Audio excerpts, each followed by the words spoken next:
오늘은 완치하라 8월 명준우 운용력의 슈퍼플랜 제 9일차가 되겠죠. 제 9일차 7월 19일 삼성전자 몇 년 몇 월에 사야 타짜 소리 듣나 타짜 소리 듣나 내용이 되겠습니다.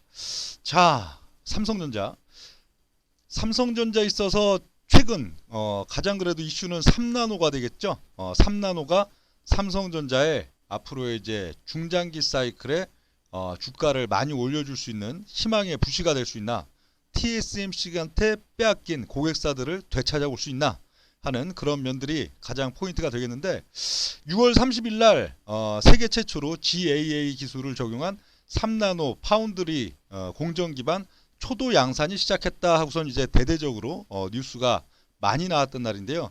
그날 삼성전자에서는 조만간 3나노 수율이 몇 퍼센트냐, 진짜 60%, 70% 이상 나와서 상품성이 있느냐 하는 그게 굉장히 관건이니까요.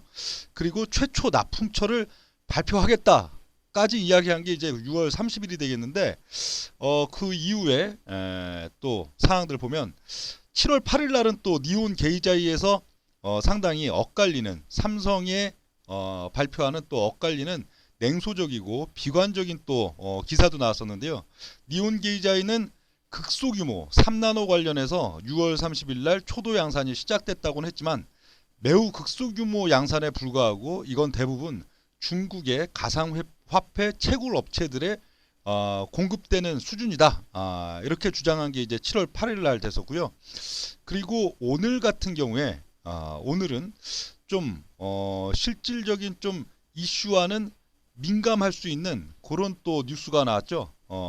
조만간 3나노 수율과 최초 납품처를 발표하겠다는 삼성전자가 어느덧 그래도 한 3주 가까이 흐른 현재 시점까지 아직 수율과 납품처에 대한 발표는 없는 그런 시점들인데, 오늘 그 오후에 나온 뉴스는 그 퀄컴 삼성전자의 이제 3나노 관련 첫 번째 납품처에 그 잠재 고객군으로 꼽혔던 퀄컴이 차세대 모바일 반도체 칩을 삼성의 3나노 쪽이 아닌 TSMC 쪽으로 납품을 합의했다 하는, 3나노 대신 그냥 4나노 공정을 사용해서 생산될 것으로 보인다, 이런 이제 뉴스가 나왔는데요.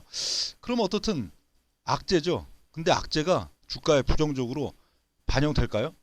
운용력이 봤을 땐 이거 그다지 주가에 부정적인 요인으로 작용되지 않을 걸로 봅니다. 그 이유는 6월 30일 전후 삼성전자가 이제 대대적으로 이 3나노 파운드리 초도 양산 시작했다고 발표했을 때 주가가 올랐다면, 그리고 거기에 대해서 또 최초 납품처가 뭐 퀄컴 등등이 갖고 어떤 떠났던 납품처들이 하나씩 돌아오는 양상이 바로 나타날 거라는 기대감이 있었다면 이게 악재가 되겠죠. 그러나 주가에서도 보시듯 6월 30일 전후 삼성전자 전혀 오르지 못했습니다. 즉 외국계 투자자들 있어서도 이게 뭐 당장 뭐 하루아침에 뭐 떠났던 그 납품처들이 하나씩 돌아올 일은 없다, 최소 6개월이든 1년이든 관망을 하면서 3나노 수율도 충분히 좋게 나온 것도 확인을 하고, 또 여타 TSMC로 떠났던 이제 주요 납품처들이 하나씩 돌아오는 걸 보고선 또 이제 이게 결정될 문제이기 때문에 뭐 즉시적인 어떤 반응은 없을 것이다 하는 게 또 외국계 투자자들의 주식에 있어서의 반응이었기 때문에 지금 역시 마찬가지죠. 지금 퀄컴이 뭐 모바일 반도체 칩 TSMC로 물량을 선회했다. 삼성전자가 상당히 여기에 대한 또 기대감이 있었던 것도 사실이겠지만 이 부분 때문에 주가가 뭐 급락한다거나 하는 일은 없을 걸로 보인다. 그 이유는 주가가 오른 게 없기 때문에 이렇게 좀 보여지고요. 현재 그렇다면은 이 장기적인 문제가 되겠는데요. 삼성전자 타짜는 단기적으로 뭐 어느 가격에 사갖고 삼성전자를 10% 수익 낸다 하는 것보다는 중기 사이클마디에 이제 본격적인 상승의 시발점, 예를 들어 1년 동안 삼성전자가 2배가 오른다, 혹은 3년 4년 동안 삼성전자가 3배 4배 이상 오른다 하는 그 시발점에 사는 게 결국 타짜의 소리다, 그렇게 타짜의 이제 자리다라고 볼 수가 있겠는데, 운용력이 중장기적으로 삼성전자에 있어서 썩 부정적으로 보지는 않습니다. 물론 가장 중요한 건 이제 또 3나노의 수율과 거기에 대해서 내년도 또 봄, 여름 넘어가면서 떠났던 TSMC로 떠났던 고객사들이 하나씩 돌아올 것인가 하는 게 가장 중요한 문제이긴 하지만 더 근원적인 면들로 보면은 사실 이 전자, 반도체, IT에 또 이 하이테크 부분에 있어 갖고는 상당히 또 미국 그리고 글로벌 메이저의 의중도 상당히 중요하다 그렇게 볼 수가 있겠는데요. 일례로 90년대 초반 정말로 IT에 있어서도 선도주자 그리고 반도체에 있어서도 초기 분야에 있어서는 굉장히 좀 선도에 있었던 일본 같은 경우에 외면당했죠. 90년대 후반 2000년대 외면당하면서 아예 10년 20년 이후 패권을 아예 잃어버리는 그런 양상들이 됐었는데 그때는 한국을 진짜 뭐 일방적으로 좀 키워주는 그런 양상들이 90년대 후반 그리고 2000년대 초반에 있었습니다.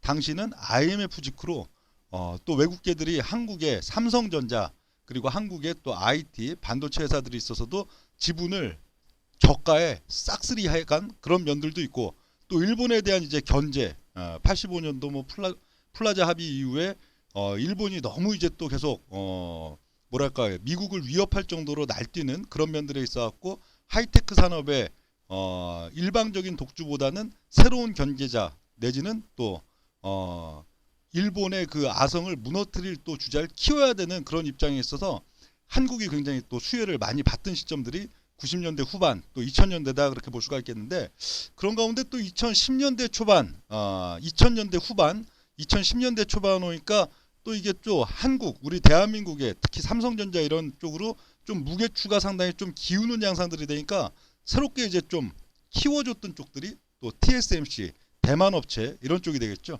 특히 이제 또 트럼프 대통령 또 취임 이후 그런 시점들이 있어서는 더욱 TSMC의 번창이 나날이 또 커졌던 그런 면들이 있는데 현재 요 이제 메이저의 판세라고 봐야 될까요? 글로벌 판도의 판세 또 미국의 의중 이런 쪽으로 봤을 때는 앞으로 2020년대 중반 후반 넘어가는 구조에 있어서 TSMC와 삼성전자 그리고 또 미국의 이제 인텔 이런 쪽에 있어서의 3분할 구조 이게 정확히 뭐 33대 33 33대 33대 33 이런 구조는 어렵겠지만 이쪽이 서로 상호 견제해 가면서 상호 또 이제 경쟁 관계 속에서 발전해가는 그 구도가 미국의 입장에서도 가장 좀 유리하고 이런 구도로 보이기 때문에 삼성전자가 죽는 양상, 삼성전자의 대세가 꺾이는 양상보다는 상당한 또 이제 조정 구간 지금 진행되고 있지만 이 이후 시점들이 있어서는 삼성전자도 다시 TSMC의 어떤 몫을 잠식해 나가는 그런 양상들이 상당히 또 나타날 수 있는 게 2020년대 중반 후반이다 그렇게 볼 수는 있겠는데요. 역시 뭐 3나노죠. 3나노의 수율 자체가 상당히 또 나오고 성공을 해야 삼성전자의 장기적인 주가 뭐 2026, 27, 28로 봤을 때는 10만 전자를 넘어 15만 전자, 20만 전자 이런 식으로 갈 수 있는데 큰 영향을 줄 수 있는 그런 면들이지만 특히 또 뭐 스마트폰 쪽에 있어서도 가장 지금 좀 문제점 애플에 비해서 또 점점 이제 경쟁력이 떨어져 있는 부분들도 발열 문제 이런 것들도 있는데 이거 역시 또 칩의 문제라고 봅니다. 역시 계속 이제 스마트폰의 각종 이제 서비스들은 훨씬 고용량 고성능이 돼버리는데 이 칩들이 따라가질 못하는 이런 면들이 또 스마트폰의 발열 문제도 같이 있기 때문에 이게 결국 삼성전자의 양대 경쟁력 반도체 쪽 또 스마트폰 쪽 양대 경쟁력에 있어서 같은 맥락의 문제다 그렇게 지금 볼 수는 있겠는데요. 이 3나노 수율 확인 그리고 신규 고객사 확보 일정 이런 걸 놓고 봤을 때에도 즉시적인 시점들 2022년 하반기에 뭔가 떠났던 고객사들이 하나씩 돌아온다 이런 양상들보다는 그래도 한 2023년도 내년도 한 중반 정도 넘어가야 하나씩 뭔가 삼성전자 수율이 그래도 3나노 수율이 괜찮구나. 이쪽 이제 다시 TSMC 쪽에서 하나씩 넘어올 수 있는 그런 근간도 될 수 있고 하는데 뭐 차트도 역시 마찬가지로 봅니다. 운용력은 2023년 9월경이 삼성전자의 투자 목적 매수의 최적 시점 즉 타짜 소리 듣나 매수 시점을 2023년 9월경 정도 보이는데 삼성전자 뭐 차트에서도 지금 본다면은 이 현재 뭐 타짜 소리라는 건 그렇죠. 이전 시점으로 보면은 2011년도 9월달 시점, 요 시점 그리고 2016년도 5월달에 또 이 시점 거의 뭐 한 4년여 정도의 주기 사이클을 갖고 있는 게 또 삼성전자 중장기 사이클들이 되겠는데 또 2020년 3월달에 또 시점 이런 시점들이 하나의 타짜 시점이 되겠죠. 요 다음번 앞으로 돌아올 타짜 시점은 운용력은 대략 한 요 정도 시기를 봅니다. 요 정도 시기가 2023년도 9월 정도. 3나노에 대한 어떤 수율에 대한 부분, 그리고 이게 또 앞으로의 경쟁력에 대한 부분, 이런 게 상당히 가능성이 높다 한다면은 이 시점 주가가 그래도 요런 위치에서 새로운 사이클을 또 출발할 가능성도 상당히 있지만, 만약에 뭐 시장 여건이나 그런 여건들이 좀 미진하다 한다면은 그 이전 시점에 있어서 주가가 또 조정이 나올 부분이 있다면 조정도 또 충분히 나올 수 있는 그런 면들이다. 그런데 이 사이클 중장기 이제 1년, 2년, 3년, 4년의 사이클을 놓고 봤을 때 추세의 시발점이 될 가능성이 상당히 높은 시점들은 역시 2023년도 9월 아직 한 1년 2개월 정도 좀 남은 시점이죠. 거기가 타짜 매수 자리다 그렇게 보여지는 운용력의 좀 시각이 되겠고요. 2023년 9월 이전의 시점들은 뭐 지금과 마찬가지입니다. 삼성전자가 단기적으로 좀 많이 빠졌다. 많이 빠지면서 어떤 유의미한 가격의 라인대를 부딪혔다 정도가 단기적으로 트레이딩 매수의 시점. 그리고 또 어느 정도 좀 반등세가 나와서 대중들이 추세에 대한 기대감을 갖는다 하는 시점은 또 트레이딩 매도 시점 정도. 그렇게 지금 가야 될 걸로 보이고, 투자에 대한 면들 오히려 6개월, 1년, 1년 반, 2년을 끌고 가면서 투자 목적으로 수익을 내겠다 하는 타짜 매수 자리는 2023년 9월로 본다 하는 게 오늘의 결론이 되겠습니다.